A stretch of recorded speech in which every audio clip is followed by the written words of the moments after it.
I'm Joe Fryer. And I'm Savannah Sellers. We're going to get started this morning with the latest from the Middle East. Iran launched nearly 200 ballistic missiles into Israel on Tuesday in what Tehran said was a response to the killing of one of its commanders and Hezbollah leader Hassan Nasrallah over the weekend. The IDF said it intercepted most of the missiles fired at the country. But the Israeli military says at least one person was killed and several others injured. Prime Minister Benjamin Netanyahu is vowing to retaliate, saying Iran will pay. The attack came just hours after Israel said it launched a, quote, limited and localized ground operation against the Iran-backed Hezbollah in Lebanon. All of it raising the stakes in what's already a tense moment between the two sides. President Biden said the U.S. is fully supportive of Israel, but his administration is still discussing with Israel what kind of response would be appropriate. NBC News chief international analyst Admiral James Stavridis is standing by for more on this. But let's begin with NBC News international correspondent Matt Bradley, who's on the ground in Lebanon's capital. Matt, good morning. Let's start with the latest on the ground in the region. Just what can you tell us what's happening this morning? Yeah, well, it's just as you said, Hezbollah has announced that they've actually exchanged some fire now with the Israelis, and that's a big advance over yesterday when the Israelis said that they had actually launched a ground incursion, much anticipated, into Lebanon, but they said that they hadn't actually encountered any Hezbollah commandos. Now it looks like they have finally come to blows. We also learned yesterday that the Israelis had been launching incursions into Lebanon 70 times over the past year, this according to the IDF. So now, as you mentioned, we've seen these missiles fired from Iran into Israel, and this is a situation that hasn't necessarily involved Lebanon directly, but it very much will, because Hezbollah is the main cat's paw of Iran in the Middle East, facing off against Israel. It essentially, on some level, does Iran's bidding. So when we talk about the retaliation that Israel is going to be levying against Iran, and whatever Iran decides to do about that retaliation, it will almost certainly have an effect right here in Lebanon, in the places where Hezbollah is controlling, and that could become another major flashpoint, and of course a horrible burden for the people of Lebanon, 1,000 of whom have already been killed in the past 2 weeks. And more than, according to Lebanese authorities, 1 million of whom have been displaced from their homes. Joe, Savannah? Matt, let's now talk about what we saw happen in Israel yesterday. At least one person was killed, and Israeli authorities said this morning that shock waves from Iran's attack damaged many homes in central Israel. What else have you learned about the damage caused by those Iranian missiles? Yeah, well, we're still seeing footage of people picking up the pieces. One of the things that the Israelis said immediately after was that the limited casualties from this huge attack, you mentioned about 180, nearly 200 ballistic missiles. This is just a world away from the kind of fighting that we saw back in April when the Iranians launched mostly drones over to Israel. And that was, at that time, unprecedented. The Israeli authorities credited the preparations that the Israelis took. Israeli civilians were going down into shelters, having safe rooms available, taking precautions just in anticipation of exactly what happened. So we're still seeing a lot of debris that fell, a couple of injuries, homes that were damaged, roadways that were, sort of opened up by this falling debris, and that one death in the West Bank. There was a horrifying video that's been circulating that purported to show this. This just goes to show that despite the fact that Iran had tried their best to pelt the Israelis, and despite those videos that really were quite terrifying of all of those missiles falling through the sky, the Israelis have a very, very strong set of defenses. Their Arrow anti-air defense system came into play, and David's Sling came into play. These are two very advanced anti-air defense systems. Notice you didn't hear much about the Iron Dome. That's normally used for smaller missiles, lower trajectories fired from places like the Gaza Strip. So we saw them using their most advanced anti-air weaponry, and to great effect. Guys. So, Matt, Prime Minister Netanyahu, as we mentioned, said Iran will pay for Tuesday's missile attack. Israel has struck inside Iran before. Do we have any sense of the preps that are underway for whatever retaliation is coming? We really don't know, and that's something that we're going to be hearing probably from Washington and from the Israelis in the coming days and weeks. The Israelis obviously have been girding for this moment. This is something that won't surprise them, given that they've been going around the Middle East, taking out top leaders of both the the Islamic Revolutionary Guard Corps, which is the main body in Iran that governs its so-called axis of resistance and kind of collects them all together. The primary group in that axis of resistance is Hezbollah, and their leadership has been decapitated. It was just on Friday, we saw right here in the neighborhood of Dahia the killing of Hezbollah leader Hassan Nasrallah. If there is to be a greater region-wide war, and if Israel retaliates in a way that most people in this region are fearing, then we could see Hezbollah, the cat's paw of the Iranians, really coming into play here. That would be a big, big problem for the people of Lebanon, who are not necessarily involved in this, but who are victimized by the fact that this war is kind of happening around them. You know, we've seen now, according to Lebanese authorities, more than 1 million people displaced, more than 1,000 people, many of them civilians, killed in this 2 weeks of amplified fighting. Guys. All right, Matt Bradley. Matt, thank you. For more on this, let's bring in NBC News chief international analyst as well as author of the new book, The Restless Wave, Admiral James Stavridis. Admiral, good morning. Thank you very much for joining us. So first, we just want to start by asking you and your expertise to put this escalation into context. We've had a lot of conversations about, will a wider war start? Is this the wider war? How has Iran's attack escalated this already tense situation between Israel, Iran, and Iranian proxies in the area? Let's start with what is a regional war. We're not there yet. A regional war would be full-on, aggressive, continuous combat between Iran and Israel. It would almost certainly drag the United States in defense of Israel. It would shut down the Strait of Hormuz. It would crack the global economy. That's a regional war. We're not there yet, fortunately. The bad news is that I'd say the chances of getting there to that wider regional war, as we sit here today in the wake of the series, most recent series of strikes, I think it's probably around 25%, a 25% chance we do end up in a very wide regional war.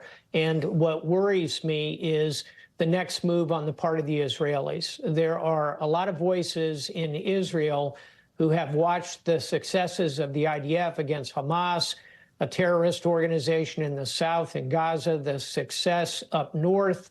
As Matt said, the killing around the region of many of the enemies of Israel feels like a go-for-it moment to many Israelis. Hey, Iran is a nation of 90 million people. Israel is a country with 10 million people. Ultimately, that's not a good correlation of forces. Let's hope the Israelis strike back. I think they're going to, and they should. But the idea of launching a war, a serious war with Iran, unfortunately is on the table, and it's very dangerous. Yeah, I mean, that strike back, what shape do you think it could take, and then where would things go from there? Yeah, exactly the right question. If I were in the Israeli Defense Forces version of the Pentagon, and I've been there many, many times. I was in charge of U.S.-Israeli military-to-military relations for 4 years when I was Supreme Allied Commander of NATO. What they are presenting to the War Cabinet are a series of escalatory options that probably run from a major cyber attack to go after the economy, up to special forces, further targeted killings, perhaps in Tehran, cruise missile strikes, perhaps from the sea, going after energy infrastructure, or perhaps the nuclear facilities. You kind of work your way up in terms of the options you present. And at the top of that list is full-on alpha strikes over the capital, Tehran. I doubt that's where the War Cabinet is going to go, Joe. I think the choice will probably land in a fairly aggressive strike directed, I would guess, against the Iranian nuclear facilities. That is a pretty tempting target if you're Israeli. Admiral Stavridis, thank you so much. We so appreciate your expertise and context this morning.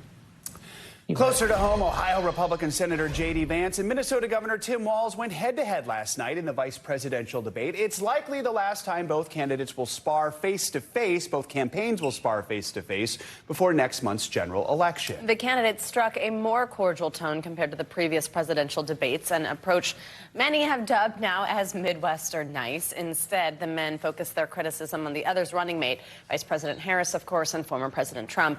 The candidates sparred on issues like the economy, immigration, abortion rights, and the Middle East, with perhaps the tensest moment coming when Walz challenged Vance over Mr. Trump's denial of the 2020 election result. Let's watch some of the highlights from last night. Look, our allies understand that Donald Trump is fickle. He will go to whoever has the most flattery or where it makes sense to him. Steady leadership like you witnessed today, like you witnessed in April. Both Iranian attacks were repelled.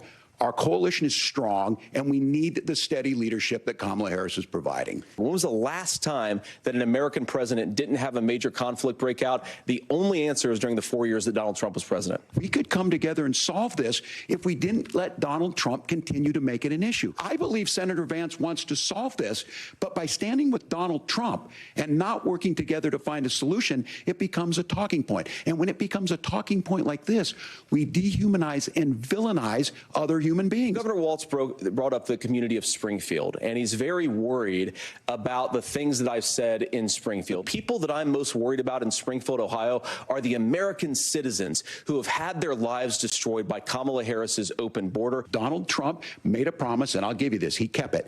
He took folks from Mar-a-Lago, said, you're rich as hell, I'm going to give you a tax cut. He gave the tax cuts that predominantly went to the top class. If Kamala Harris has such great plans for how to address middle-class problems, then she ought to do them now. We've got to do so much better of a job at earning the American people's trust back on this issue where they frankly just don't trust us. And I think that's one of the things that Donald Trump and I are endeavoring to do. I want us as a Republican Party to be pro-family in the fullest sense of the word. The fact of the matter is, how can we as a nation say that your life and your rights, as basic as the right to control your own body, is determined on geography? I would just ask that. Did he lose the 2020 election? Tim, I'm focused on the future. Did Kamala Harris censor Americans from speaking their mind in the wake of the 2020 COVID situation? That is a damning non-answer. That's what we're asking you, America. Will you stand up? Will you keep your oath of office, even if the president doesn't? I think you've got a really clear choice on this election of who's going to honor that democracy and who's going to honor Donald Trump. NBC News correspondent Dasha Burns joins us now. Dasha, good morning. So this was more of a policy-focused debate between the VP hopefuls. How refreshing. What were some of the key issues and moments that actually drew contrasts between these candidates? Yeah, guys, I don't know if anyone was quite expecting this tone and tenor of the exchanges between these two men. Look, VP nominees are typically expected to be the attack dogs for their candidates. And these two largely have been. I mean, remember, Vance had been attacking Walz over his military record. Walz is the one who kind of coined the whole weird thing when it comes to Trump and Vance. So that's what we saw before they came face to face. And once it came face to face, though, it was civil, it was congenial, friendly and empathetic at times. But there were some moments of Walz, initially struggled a little bit to get his sea legs, especially when it came to foreign policy, struggled to answer a question about a discrepancy on his time in China. But he did have that moment with Vance that has been going kind of viral. People have been talking about when he asked Vance if Trump lost the 2020 election, and Vance gave that non-answer. Senator Vance, though, the consensus was more polished, had more command of the stage, and there is some consternation among some Democratic operatives that Walz missed some opportunities to prosecute the case against former President Trump, that he allowed Vance to have those moments of more empathy, of sounding more vice presidential, more authoritative, and that he missed some chances to spar with him a little bit. So maybe too nice for some folks, but I think a refreshing dose of civility for some others, guys. It's been noted, of course, that it was more civil compared with those previous ones we've seen.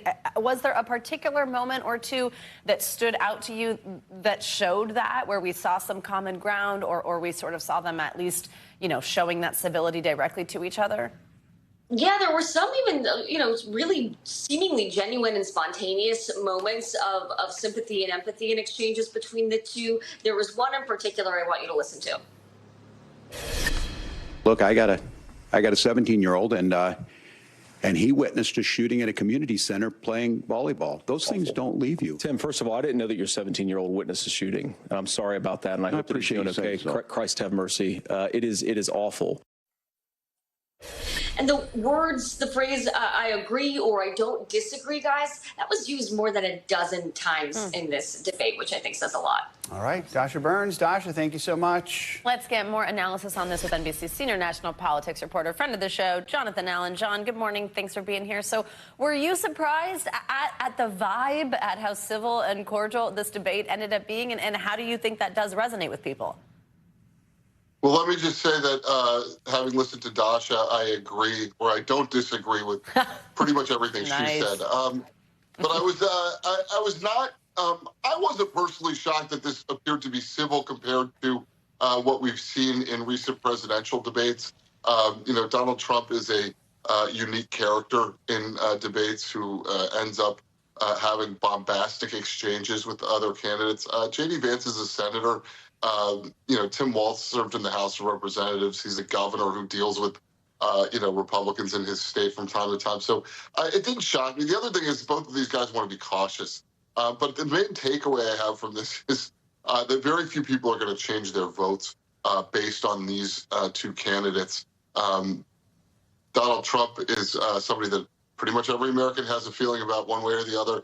And by Election Day, I think that'll also be true of Vice President Harris. And there's also the question of whether some of those undecideds were even watching last night, or at least watching for the entire 90 minutes. I mean, so John, with the focus pretty firmly on policy and really on the names at the top of the ticket, was it clear who succeeded on style and on substance, or did it feel like a draw?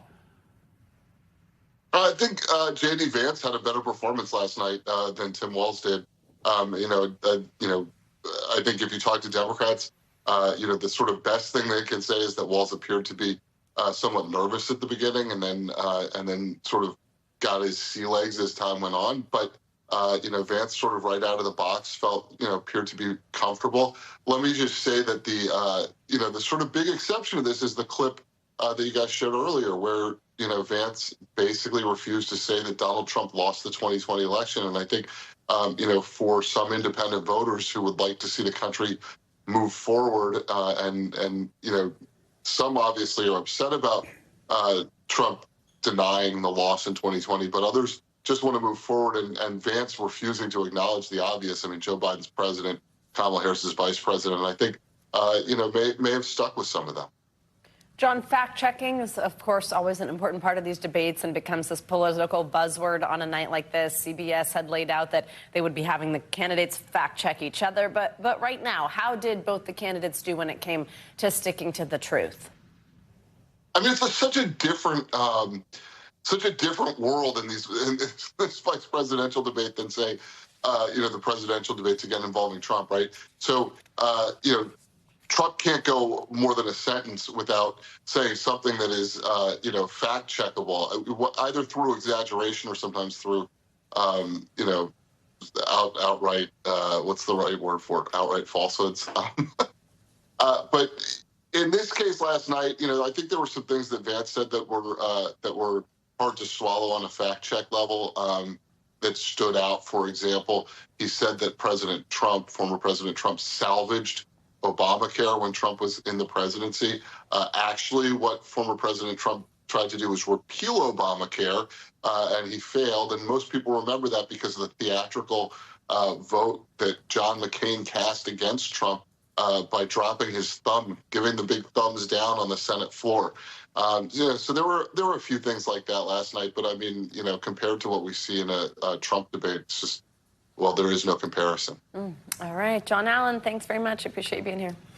Let's get to another incredibly important story, the recovery efforts along Hurricane Helene's path of destruction. This morning, at least 150 people are dead as a result of the storm, while more than 1 million energy customers still don't have access to power. Later today, President Biden will make his first trip to the southeast to survey the extent of the damage in North Carolina. That's going to come just one day after the president approved major disaster declarations for several states.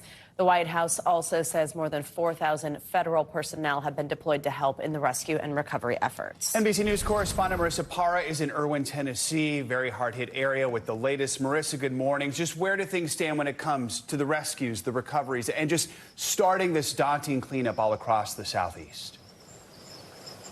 Hey guys, good to be with you. So I will say that of those 4,500 federal personnel, 90 of them specifically here in the state of Tennessee to aid with search and rescue efforts. And I want to show you just another visual example of how difficult that is for first responders, for people trying to deliver aid. So you may not be able to tell, but this is the back of a church. It once stood proudly.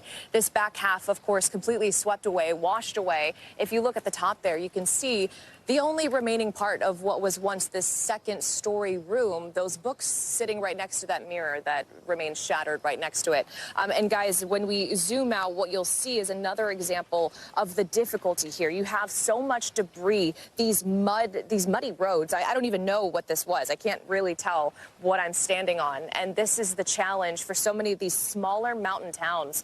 And we hear this all over, by the way. So many communities that remain completely inaccessible, completely cut off. And so Carter County, a nearby county, is doing Black Hawk drops for supplies, everything from generators to water, all of those necessities.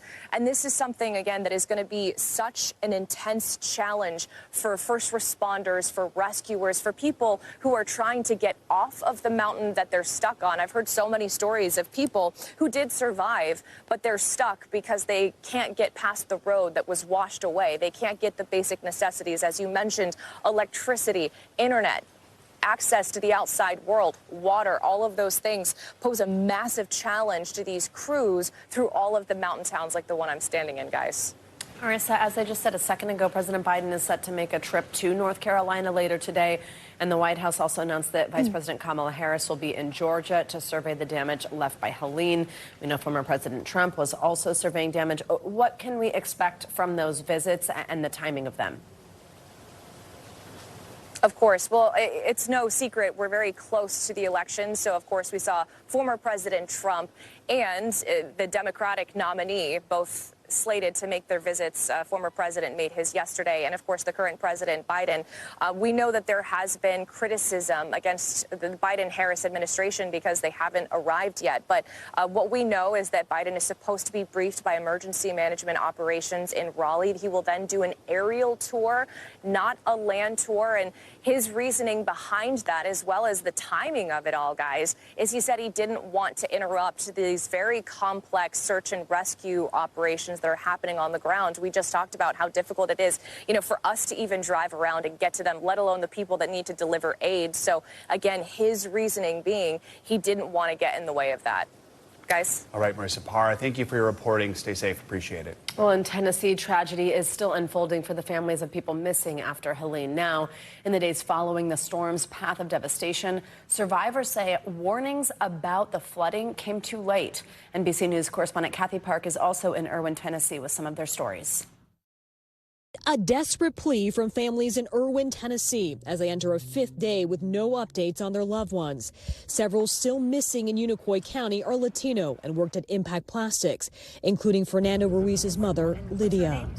There is hope, but a lot of time has passed. Families growing more frustrated with the recovery efforts and the disconnect from day one of this disaster. A county spokesperson admitting to the shortcomings in their emergency response. I was not aware that there was a Latin American community here. That was a failure on our part, for which I apologize. The governor surveying the devastation and responding to the heartache. Did the state do enough to prepare the residents for a catastrophe like this? It's hard to imagine preparation for something that's never happened. The nightmare isn't over for Robert Jarvis, who captured the water rising all around him as he tried to escape the plastic factory with his coworkers. It was too late when we got our warnings. The company insists they told employees to leave. Witnessing the panic, Eric Castellon and Ronald Kell jumped into action, saving Robert and others. If me and Eric didn't do it, and a couple of my other associates didn't do what we did, they all would have been dead.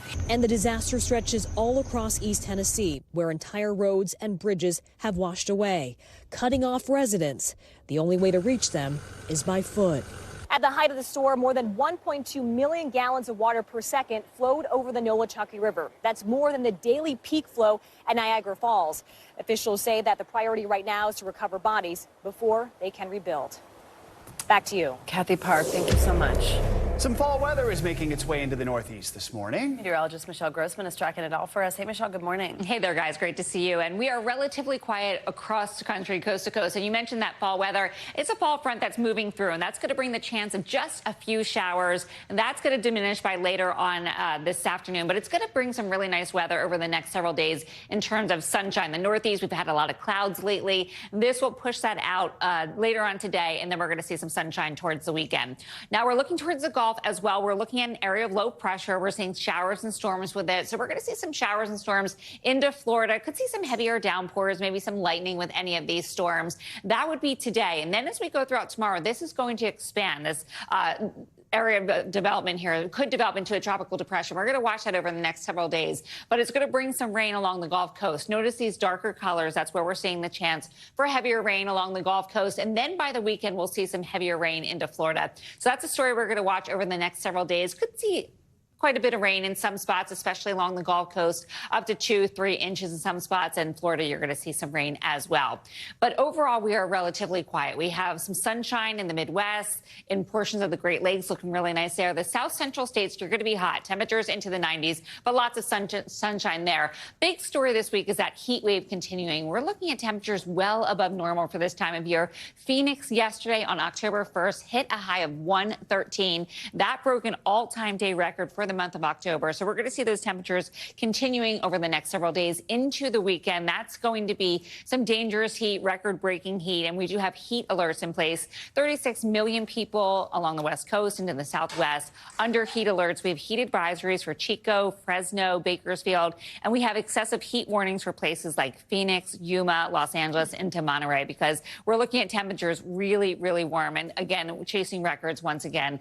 Temperatures into the triple digits in San Jose, 102. The record there, 96. So most likely breaking the record there. Las Vegas today, 101, 102 in Burbank, and 107 in Phoenix. By the way, the normal high there is 95. So it is pretty hot, but this is unprecedented temperatures there for this time of year. Then tomorrow we're looking at Palm Springs, 111, Las Vegas, 100 degrees. Temperatures will be warm too in portions of the plain.